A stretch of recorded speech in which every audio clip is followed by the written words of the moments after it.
আসসালামু আলাইকুম, সবাইকে অনেক অনেক শুভেচ্ছা জানাচ্ছি আমার আজকের রেসিপিতে। ছুটির দিনে ঝটপট চিকেন বিরিয়ানি অল্প সময়ে তৈরি করতে পারবেন। যারা কখনো রান্না করেননি তাদের জন্য অনেকটা সহজ হয়ে যাবে। আমি অনেকটা সহজ রেসিপিতে শেয়ার করেছি। যারা বিরিয়ানি রান্না অনেক ঝামেলার মনে করেন তাদের কাছে খুবই সহজ হয়ে যাবে। আশা করছি রেসিপিটি ভালো লাগবে।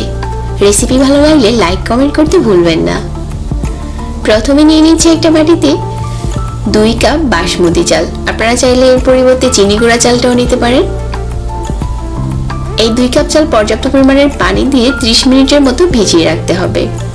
চুলায় একটা পাত্র বসিয়ে পরিমাণ মতো পানি দিয়ে পানিটাকে ফুটিয়ে নিয়েছি। 1 চা চামচ দিয়ে দিচ্ছি শাহি জিরা, পরিমাণ মতো লবণ আর 1 চা চামচ সয়াবিন তেল। তারপর এই ফোটানো পানির উপরে আগে থেকে ধুয়ে নেওয়া বাসমতি চালটা দিয়ে দিচ্ছি। 30 মিনিট ভিজিয়ে রাখার কারণে চালটা কিন্তু অনেকটা ফুলে যায়। তো এই ফোটানো পানির উপরে আমি এই রাইসটাকে রান্না করে নিব 80%। আর মাঝে মাঝে উঠিয়ে দেখতে হবে যে এটা কতটা সিদ্ধ হয়েছে। তো আমার এখানে রাইসটা 80% রান্না করা হয়ে গেছে। আমি চুলা থেকে নামিয়ে নিচ্ছি এখন। আর একটা স্ট্রেনারে ঢেলে পানি ঝরিয়ে নিচ্ছি। বিরিয়ানি রান্নার জন্য চুলায় একটা প্যান বসিয়ে 1/4 কাপ দিয়ে দিচ্ছি সয়াবিন তেল আর কিছু দিয়ে দিচ্ছি এখানে আস্ত মশলা। আছে জয়ত্রী, জয়ফল, একটা বড় এলাচ আর হচ্ছে লং, গোলমরিচ, তেজপাতা। এই গুঁড়া মশলাটা দিলে বিরিয়ানির টেস্ট কিন্তু খুব বেড়ে যায়।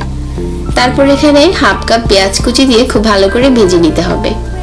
যখন ভাজা হয়ে গেছে ওই পর্যায়ে দিয়ে দিচ্ছি 1/4 কাপ পেঁয়াজ বাটা। পেঁয়াজ বাটাটা দেওয়ার পর আমি এখানে দিয়ে দিচ্ছি 1.5 চা চামচ আদা আর রসুন বাটা, 1/2 কাপ দিয়ে দিচ্ছি টক দই,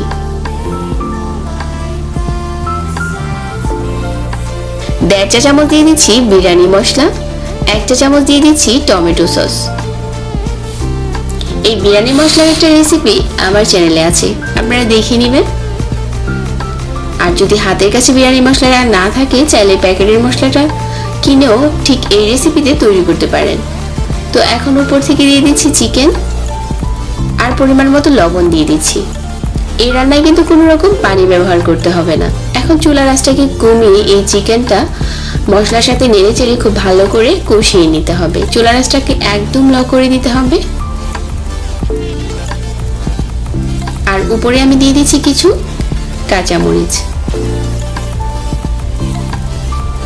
আবারও নেড়ে মিশিয়ে ঢাকনা দিয়ে ঢেকে দিচ্ছি যতক্ষণ না চিকেনটা সিদ্ধ হয়ে যাচ্ছে। তা আমি বেশ কিছুক্ষণ চিকেনটাকে কষিয়ে নিয়েছি। এখন খুব সুন্দর সিদ্ধ হয়ে গেছে। এই চিকেনটার উপরে আমি দিয়ে দিচ্ছি আগে থেকে যে রাইসটা রান্না করে নিয়ে রেখেছিলাম।